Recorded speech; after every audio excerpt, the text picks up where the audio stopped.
এটা কথাই কওঁ প্ৰিয় দৰ্শক যে আজি যেটো ময়ো জুবিন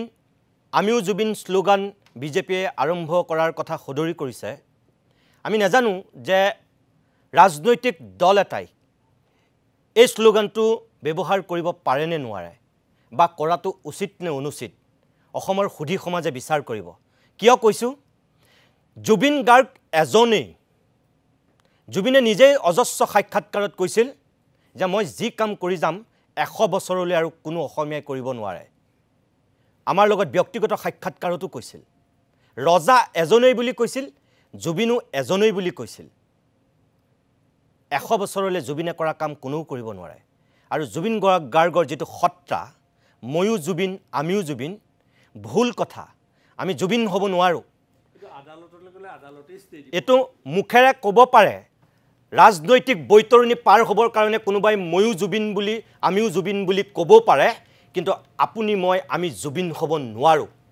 জুবিন হ'বলৈ আমাক 1000 বছৰ লাগিব একজন ব্যক্তি আমি জুবিন হ'বৰ কাৰণে জুবিনৰ প্ৰতিভা জুবিনৰ সত্তা আমি বুজি পাবৰ কাৰণে আমাক 100 বছৰ জন্ম হ'ব লাগিব গতিকে এনেই ৰাজনৈতিক বৈতৰণী পাৰ হোৱাৰ স্বাৰ্থত কংগ্ৰেছেই হওক বিজেপিয়েই হওক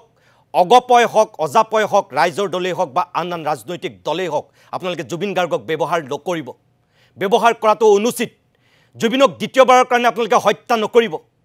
জুবিনৰ আত্মাটোক আপোনালোকে অপমান নকৰিব জুবিনৰ নামটো ব্যৱহাৰ কৰি কাৰণ জুবিন গাৰ্গ হোৱাটো ইমান সহজ নহয় জুবিন গাৰ্গ হোৱাটো আপোনাৰ মোৰ কাৰণে ইমান ক্যাপাসিটিৰ ভিতৰৰ বস্তু নহয় স্লোগান বেলেগ কথা কিন্তু আত্মাটোক সন্মান কৰক